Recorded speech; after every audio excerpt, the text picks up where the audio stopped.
नमस्कार, आप देख रहे हैं मॉर्निंग समाचार में आप सभी दर्शकों का हार्दिक स्वागत है।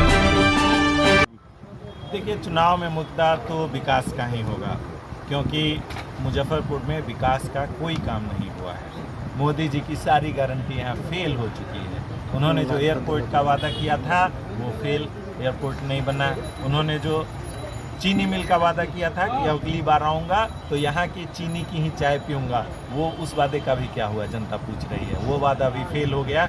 एम्स का वादा उन्होंने किया था, एम्स भी फेल हो गया। एम्स और एयरपोर्ट यहाँ से उठकर दरभंगा चला गया और चीनी मिल वैसे ही बंद पड़ी है। हमारे हजारों भाई जो उसमें रोजगार के में लगे हुए थे वो सभी बेरोजगार हैं।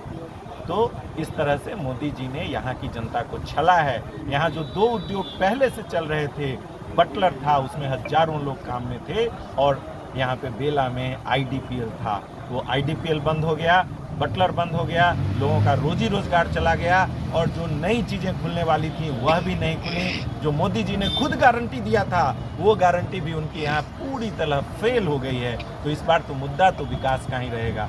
विकास उन्होंने कैसा किया है यह भी देख लीजिए। चंदवारा में पुल तो बना दिया, लेकिन अप्रोच रोड का कोई अता पता नहीं है। अप्रोच रोड नहीं बना, ऐसे विकास का क्या काम? वो हवा में उड़कर हेलीकॉप्टर से और जाएगा। ऑन कैमरा इस बार जो रिकॉर्ड चैलेंज किया है पूर्व मंत्री की, हम इस बार एयरपोर्ट पे यहीं बनेगी, ऐसा क्या कुछ? पिछले चैलेंज का क्या हुआ ये तो आप पूछिए। कौन मंत्री चैलेंज किए? उस मंत्री से ये पूछिए कि पिछली सरकार भी तो आप ही की थी। ये जुमलेबाजी कब तक चलेगी? कब तक आप लोगों को मूर्ख बनाएंगे? आपका प्रवक्ता कहता है यहाँ एयरपोर्ट की कोई ज़रूरत ही नहीं है, तो आप पहले ये तय करें कि यहाँ एयरपोर्ट की ज़रूरत है या नहीं है। अगर मंत्री जी कहते हैं बनेगा, तो फिर उनका प्रवक्ता कैसे कहता है कि यहाँ ज़रूरत नहीं है और ये सिर्फ उच्च वर्ग के लिए है?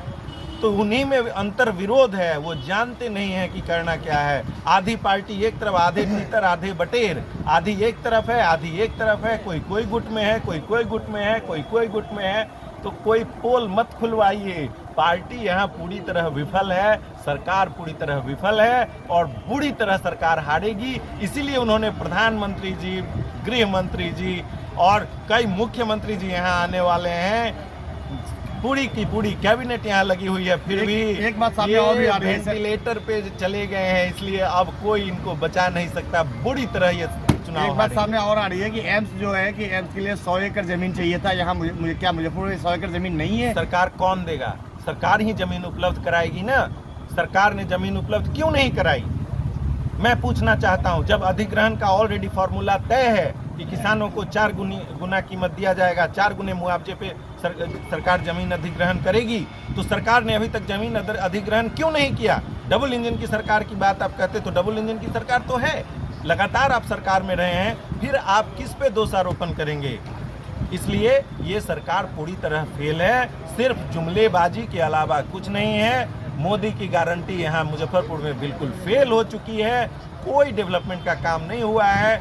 1 घंटे की बारिश में कल पूरा शहर पूरी तरह बजबजा रहा था, कहीं पांव रखने का जगह नहीं था। शहर में घुटने भर पानी लगा हुआ था। ये कैसा मैनेजमेंट है? ये विकास का कौन सा पैमाना है? सरकार मुझे बता दे, वो मंत्री आकर मुझे बता दें। अगर आपकी जीत होती है फिर फर्स्ट मुद्दा क्या होगी, फर्स्ट प्रायोरिटी क्या होगी? देखिए, शहर में सड़क का निर्माण, सड़क, बिजली, पानी की व्यवस्था सुनिश्चित कराना, जो ओवरहेड वायर्स हैं उसको अंडरग्राउंड करा के शहर का सौंदर्यीकरण कराना, यहाँ जो एयरपोर्ट नहीं बना उस एयरपोर्ट का निर्माण करवाना, यहाँ एम्स लाना, ये सब हमारी प्राथमिकता होंगी। इसके अलावा जो रोजगार के अवसर हमारे युवाओं ने खो दिए हैं, बेला इंडस्ट्रियल एस्टेट में इंडस्ट्रीज की स्थापना करवाना और वहाँ युवाओं के लिए रोजगार के अवसर पैदा करवाना, ये भी मेरी प्राथमिकताओं में होगा। और यह सब होगा, यहाँ की लीची उद्योग के लिए मुजफ्फरपुर मशहूर है। लीची का निर्यात यहाँ से कैसे बढ़े, लीची का जो पल्प है उसका प्रिजर्वेशन कैसे हो और उसका एक्सपोर्ट कैसे किया जाए। जो लीची से जूस तैयार होता है उस जूस के निर्माण की व्यवस्था कराना, फिर उसके लिए मार्केटिंग की व्यवस्था करवाना। बियाडा में संसाधन बहुत है, उसका इस्तेमाल नहीं किया गया है क्योंकि सरकार के पास कोई प्लानिंग नहीं है। आपका जो सांसद है वो अकर्मण्य है, वो काम चोर है, कोई काम करना नहीं चाहता, कभी उसका दर्शन नहीं होता। इसलिए कहता हूँ बाहरी भगाइए, अपने लाल को चुनिए और आपका लाल यह सब करेगा। परिचय बताइए। परिचय अपना। डॉक्टर विजयेश कुमार, बहुजन समाज पार्टी का प्रत्याशी हूँ, पड़ासर हॉस्पिटल का निदेशक हूँ। हाथी छाप पे वोट गिराएं। और एक ऐसा आदमी हमसे कहा है कि अब दुनिया में उसका बहुत कम दिन रह गया है, विशेष बाबू, वो इनका वो उसका अपील है, एक बुजुर्ग आदमी का अपील है, और इस अपील को आप मानिए और हाथी छाप के बटन दबाइए। वो आशीर्वाद है और चाहते हैं फिर से, और आप लोगों से अपील करते हुए इनको बताने का हर संभव प्रयास करें। अपील है आपको सबों के साथ अपने पानी को विराम देता हूं। लगता है कि डॉक्टर साहब को आप लोग जिता के ही हंसिएगा, पहले नहीं हंसिएगा। रख हौसला, वो मंजर भी आएगा।